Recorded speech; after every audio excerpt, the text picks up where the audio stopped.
তার মানে গেরিনার এই গোপন ঘর থেকেই আমাদের ম্যাপের ভিতরে 500 করে কয়েন পাঠানো হয়। এই গোপন জায়গার কথা কেন আগে আমরা জানতাম না? আপনি কি জানেন এই টাওয়ারের এই দরজা কেন এইভাবে বন্ধ করা? গেরিনা আমাদের কাছ থেকে কি লুকাচ্ছে? আমরা যখন এই দরজাটির কাছে আসি তারপরে দেখি এই দরজাটি এইভাবে লক করা এবং একেবারেই সিল করা, আর এখানে আজ পর্যন্ত কেউ ঢুকতে পারেনি। তবে কেন গেরিনা আমাদের কাছ থেকে এটা বন্ধ করে রাখলো? কেন আমাদের ঢুকতে দেবে না? এর পিছনে মূলত কি রহস্য রয়েছে সেটা আজকে আমরা জানবো। আমরা এই দরজার সাথে একটা সিল দেখতে পেয়েছি, ওখানে একটা ক্লু দেওয়া আছে যে এটা পোর্টালের মাধ্যমেই এর ভিতরে ঢোকা যাবে, আর সেই পোর্টালটি রয়েছে এই পাহাড়ের নিচে। তবে আমাদের ধারণা ঠিক নাকি এটা আমাদের যাচাই করার জন্য আমরা কিন্তু এখানে অনুসন্ধান চালাচ্ছি। তবে শেষ পর্যন্ত আমরা এখানে খুঁজে খুঁজে দেখবো যে আসলে পোর্টালটি কোথায় গেরিনা লুকিয়ে রেখেছে, যেখানে আমরা আসলে খুঁজে পাবো এবং সেই বদ্ধ ঘরে যেতে পারবো। আমি এই পাহাড়টির নিচে, পানিতে, উপরে সব জায়গায় খোঁজাখুঁজি করতেছি, কিন্তু আশেপাশে তেমন কিছুই পাচ্ছি না। তোমরা জানো ইতিপূর্বে এখানে আমরা অনেক কিছুই দেখেছি, আবার অনেকবারও এসেছি, কিন্তু এখন পর্যন্ত এখানে কোনো কিছুই খুঁজে পাওয়া যায়নি। তবে আজকে আমি একেবারে ভালোভাবে খোঁজাখুঁজি করতেছি, একেবারে এগুলো সুড়ঙ্গ যত যা আছে সবকিছু। আমি নদীর দিকে কিছুক্ষণ নীরব হয়ে তাকিয়ে থাকলাম, হঠাৎ করে পিছনে তাকিয়ে দেখি আরে ভাই এটা কি?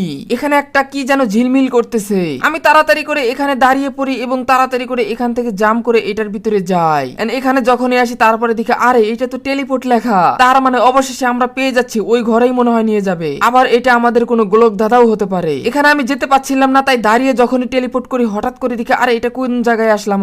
আমি তাড়াতাড়ি করে আশেপাশে তাকিয়ে দেখি আরে এটা তো মনে হয় সেই টাওয়ার যেটার কথা আমি বলছিলাম। হ্যাঁ, আমি পিছন দিকে তাকিয়ে দেখি ও ভাই, আমি তো পুরাই অবাক, এটা কিভাবে সম্ভব? ভাই গেরিনা এই জন্য আমাদের দরজাটি বন্ধ করে রাখছে। এখানে লাল ড্রাম, অনেকগুলো মোমবাতি এবং অনেক কয়েনের পাহাড়। আর ম্যাচ যখন স্টার্ট নেয় তখনই আমাদের এগুলো গেরিনা পাঠিয়ে দেয় বিভিন্ন ঘরে 500 করে কয়েন। গেরিনা এবার আমি গোপন ঘরটি পেয়ে গেলাম। এখন আমি তাড়াতাড়ি করে এই কয়েনগুলো উড়াধুরা নেওয়া শুরু করে দেই। আর সবগুলো নেওয়া যাবে না, যদি আমি সবগুলো নিয়ে নেই তাহলে গেরিনা আমার আইডিটাকে একেবারেই উড়িয়ে দেবে। আর গেরিনা চায় না আমি তাদের এই জিনিসগুলো জানতে পারি। এখানে কিন্তু কম কয়েন নয়, এখানে অসংখ্য কয়েন, একটার উপরে আর একটা কিন্তু একেবারে স্তূপ করে রেখে দিয়েছে। ভাই রে ভাই, অবশেষে গেরিনার টাকার ঘর, টাকার খনি পেয়ে গেলাম আমি। এতগুলো টাকা গাইস, যারা যারা নিতে চাও সবাই এখানে চলে আসবে। আগেই কেউ যাবে না, বিস্তারিত জেনে যাও। এখানে কিন্তু আরেকটা টেলিপোর্ট আমি দেখতে পাই। কি ব্যাপার ভাই, এখানে টেলিপোর্ট আসলো কেমনে? এখানে কি আরেকটা রাস্তা আছে যাওয়ার? তবে কি সেই রাস্তা দিয়ে আমি বের হতে পারবো বা আবারও আসতে পারবো?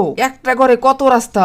আমি সবগুলো কয়েন খেয়ে বড় পাহাড় কয়েনগুলো রেখে দিলাম, যদি আবার গেরিনা আমাকে সবকিছু মানে আইডি উড়িয়ে দেয়, এই কারণে এগুলো খেলাম না। এখানে কিন্তু আমি তাড়াতাড়ি করে কয়েকটা স্ক্রিনশট নিয়ে নেই। এখানে লাল ড্রাম ছিল, এটাকে আসলে ফুটানো যায় কিনা আমি দেখলাম। হ্যাঁ, ফুটানো যাচ্ছে।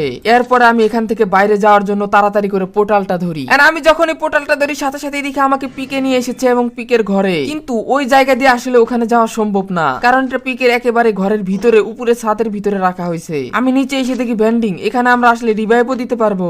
ভাই পুরো ম্যাচটাই ঘুরে দেখলাম। এরপরে আমি এখান থেকে একটা ইয়ারড্রপ লুট করে নেই, লুট করে তাড়াতাড়ি করে বাইক নিয়ে এখানে যাই। এন্ড বাইরে থেকে কিছুই দেখা যাচ্ছে না, আর এটাই সেই বদ্ধ ঘর যার ভিতর থেকে ঘুরে আসলাম। কিন্তু অনেকে আছে এখন যারা ঘুরতে যাবে এবং দেখতে যাবে এখানে আসলে কি আছে, তারা কিছুই পাবে না।